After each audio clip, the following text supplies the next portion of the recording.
I work at a gas station in rural Pennsylvania. It's a boring job, but it's pretty easy and it pays all right. A few weeks ago, this new guy started. I'll call him Jeremy. Jeremy is weird.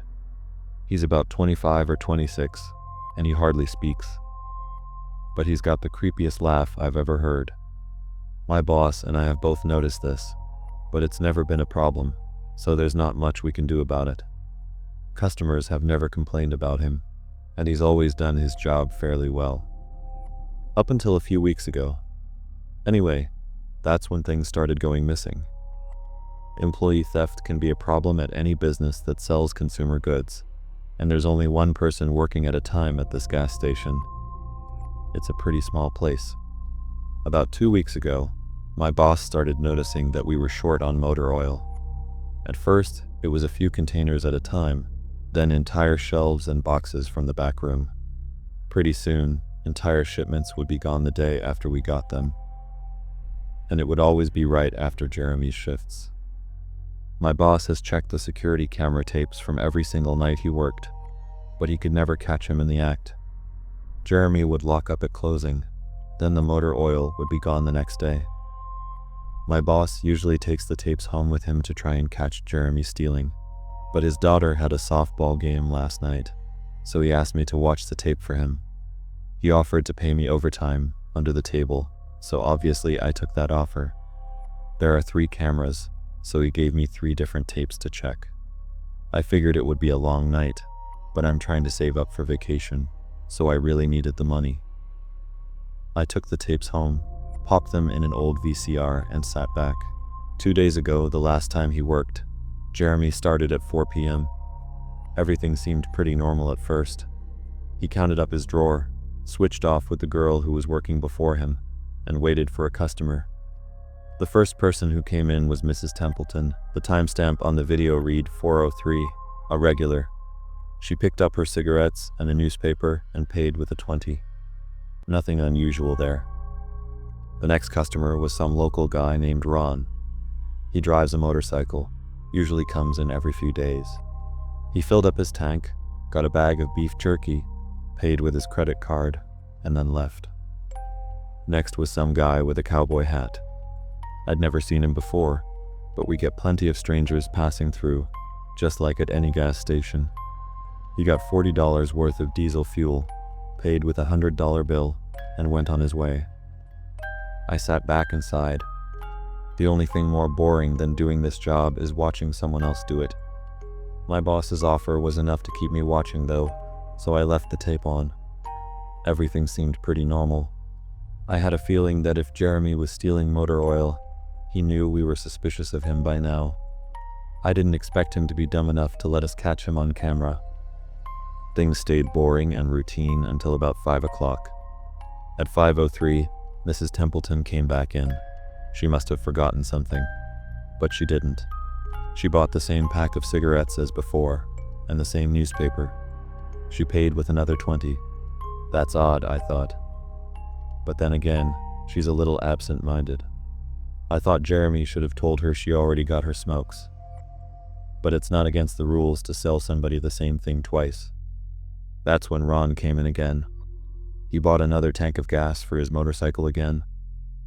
I later checked the outdoor camera because I thought maybe he had another car he wanted to fill up and the same pack of beef jerky. He paid with his credit card again. No big deal. I figured this was just a weird coincidence. Mrs. Templeton is forgetful and Ron probably owns more than one Harley. That's when the guy in the cowboy hat came back in. I felt a chill run down my spine. "Don't get diesel, don't get diesel." I found myself whispering to my empty living room. But he did. He got $40 worth of diesel fuel and paid with another $100 bill. Every move he made was identical to his first visit, right down to the way he scratched his nose before he walked out. Either this guy is rich, owns a lot of trucks, and just moved into town, or something really bizarre was happening. I kept watching. Every customer for the next hour was the same as before. Every single one. I was seriously freaked out, and then at 6:03, Mrs. Templeton walked back in. She bought her cigarettes and newspaper and paid with a 20 again. I thought I was going to lose it. I only watched another half hour before I started fast forwarding through the rest. It was all the same. Every customer would come in at the exact same times, exactly 1 hour apart. Now I know what you're thinking. That sneaky motherfucker Jeremy had messed with the tapes. He had run a loop of his first hour of business over and over. That wasn't the case. There are windows around the cash register area that the camera covers, and I watched the sunlight fade as time ran on. Jeremy's routine didn't loop over. He swept, mopped, restocked, and did all his duties exactly how you would expect. But the same customers kept coming in. I was panicking at this point.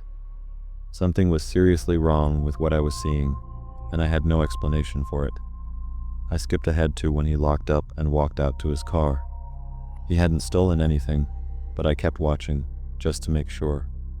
I fast-forwarded one last time to about midnight. At exactly 12:03, out of nowhere, Jeremy's face pops up on camera.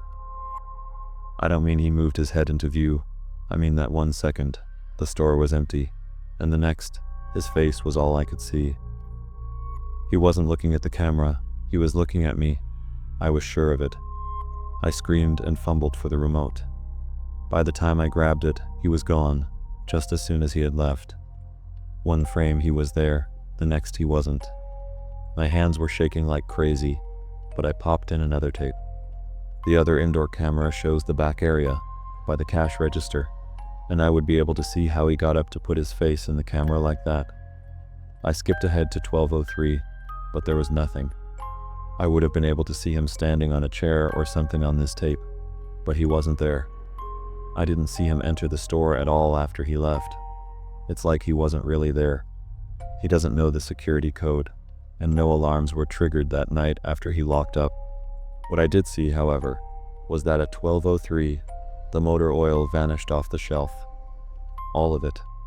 Same as Jeremy's face. 1 second it was there, and the next it wasn't. I turned that tape off and went to bed, but I didn't get a wink of sleep. My body is exhausted right now, but my mind is racing. That tape was undoubtedly the creepiest, most disturbing thing I've ever seen in my life. I work in a few hours. My boss asked me to bring the tapes back in and let him know what I found, but really, what the hell am I going to say? Jeremy works the night shift tonight, directly after me, and the plan is for my boss to come in just before I leave and confront him with me, as I'm supposed to be the one who caught him stealing. I have no idea what I'm going to do. I suppose I'll have to show my boss the tapes, but I don't want to watch them with him. I never want to see something like that again. I can't get the image of Jeremy just smiling directly into the camera out of my mind. It was the creepiest look I've ever seen on another human being's face. Anyway, I'm gonna try again to get some last-minute sleep before I have to go in and deal with this. I'll let you guys know what happens. Update 2:49 p.m. Updating from my phone. Apologies in advance for any errors. My boss just finished watching the last of the tapes. I told him what to expect, but you really can't prepare someone for something like that. He's scared shitless. I still am too, and Jeremy is due to come in at 4. We've got a little over an hour to get our shit together, but neither one of us knows what to say to him. Is he just a fucked up guy who likes to steal motor oil and scare the shit out of people? Or is he something else? I don't know if this is crazy, but does anyone think he could have anything to do with the time loop? My boss said he never noticed anything like that in the other tapes, but the way he popped up in this one made me think he knew I would be watching. It's like he wanted me to see what he could do, like he was showing off or something. The way he smiled into the camera was like a little kid, showing you a sandcastle they just built or something. I don't know, I probably sound crazy. I sure feel the part. I'm going to talk to my boss some more. We have to calm ourselves down and figure out how to handle this. I'll update again tonight, but I have a really bad feeling about how this is going to play out. Update 4:33 p.m. No sign of Jeremy. Tried calling him, but his phone has been disconnected. We're calling the police. Update 5:33 p.m. No sign of Jeremy. Tried calling him, but his phone has been disconnected. We're calling the police. Update 6:33 p.m. No sign of Jeremy. Tried calling him, but his phone has been disconnected. We're calling the police. Update 7:33 p.m. No sign of Jeremy. Tried calling him, but his phone has been disconnected. We're calling the police. Update 8:33 p.m. No sign of Jeremy. Tried calling him, but his phone has been disconnected. We're calling the police. Update 10:58 p.m. Holy shit. Holy shit, holy shit, holy shit. I just got home and saw my previous updates. Things make less sense now than ever. Here's what I can tell you. I went to work. Jeremy never showed up. My boss and I decided to call the police, as you're well aware. When I picked up the phone to call though, the sun went out. I shit you not. That's what I thought happened. Apparently I blacked out for exactly 5 hours, because when I looked at the clock, it was 9:33. I think I got stuck in Jeremy's time loop, and then I snapped out of it at the exact point I blacked out, if that makes sense. But that's when things got really weird. My boss was right next to me when I blacked out, ready to corroborate my story to the cops. When I came to, the phone was in my hand, but it was dead. Not even a dial tone.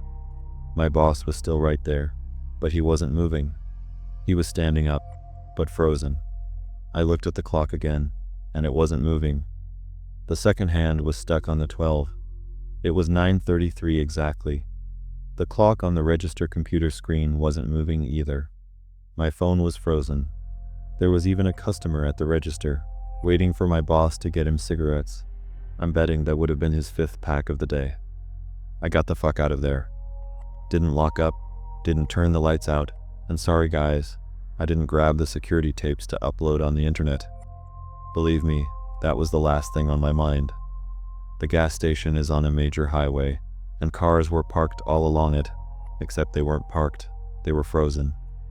The people inside were sitting still as wax statues. I got in my car and prayed that it would start. Thankfully, it did. About halfway home, time started up again. The static from the radio turned into music, like it's supposed to be, and from what I could tell by listening to the host talk in between songs, no one noticed the time freeze, or whatever it was. I was the only one. Well, I'm sure Jeremy noticed as well. I still have no clue where he is or what he's doing. I'm hiding in my room and calling the police again in the morning. I don't know if I ever got through to them before, or if I did, whether they took me seriously. I'm scared for my life at this point. I'll update tomorrow if I can. Final update 10:33 a.m. I finally fell asleep last night around 4. I have no idea how I did it. I guess exhaustion finally got the best of me. This morning, I woke up to my phone ringing. It was my boss. He'd been calling me since about 6. He woke up when time turned back on last night and immediately called the cops. They came by to see what was wrong, and he told them everything. The police around here are all small-time guys. They were more concerned with the missing motor oil than anything, but my boss figured he would take it, as long as he had their attention. They decided to go looking for Jeremy. We keep all our employees' applications on file, and since Jeremy just started working here, his was easy to find. They checked the address on it and headed over to his house. You're not going to believe what they found. The address Jeremy listed on his application was an empty lot, or at least now it is. There used to be a house there, but it burned down in 1993. Being a small town, almost everyone remembers that fire. A family of 4 used to live their way back. Rumor has it that they had an estranged son who they never really talked about, but I can't say for sure if that's true. What I can say is true is that after an insurance investigation, the fire was ruled an arson. The entire house was soaked in oil and torched with a Molotov cocktail. The entire family was sleeping when it happened. None of them survived. They never caught the guy who did it. Rumor has it that when they tried to contact the estranged son, no one could find him. Anyway, my boss called and told me this, and I freaked out. Then he asked me to come to the gas station. "What are you, crazy?" I said. but he assured me that the cops were there with him. Then he dropped a bomb. The FBI were also in town, and they were going to talk to me one way or another, so I might as well come in. It was about 7:15, and I wanted to go back to bed, but I figured I wouldn't be able to sleep much more anyway, so I went down. 4 men in suits greeted me and told me to have a seat. We went over everything 2 or 3 times until they got all the details down. I told them about Jeremy, the security tape, last night at work, everything. Finally, after I finished, one of the agents said, "Oh Christ, we've got another one on our hands." Then they made me sign a bunch of papers saying I wouldn't tell anyone about what happened, so I can't say much more. I might be breaking the law just by posting this. So now I'm home. I'm not sure what to do with myself. That agent's words when I told him the story are going to haunt me for the rest of my life. Anyway, I've got to go. I have some errands to run today, and then I have to go into work to pick up some tapes. My boss, and I think this new guy Jeremy, he's a complete creep, is stealing motor oil, and I have to watch the security footage to see if I can catch him doing it. I have better things to do, but my boss is paying me overtime under the table, and I'm trying to save up for vacation so I could really use the money. It should be pretty simple. The oil always goes missing right after his shifts. I figure I'll just watch the tapes, catch him in the act, and that will be that.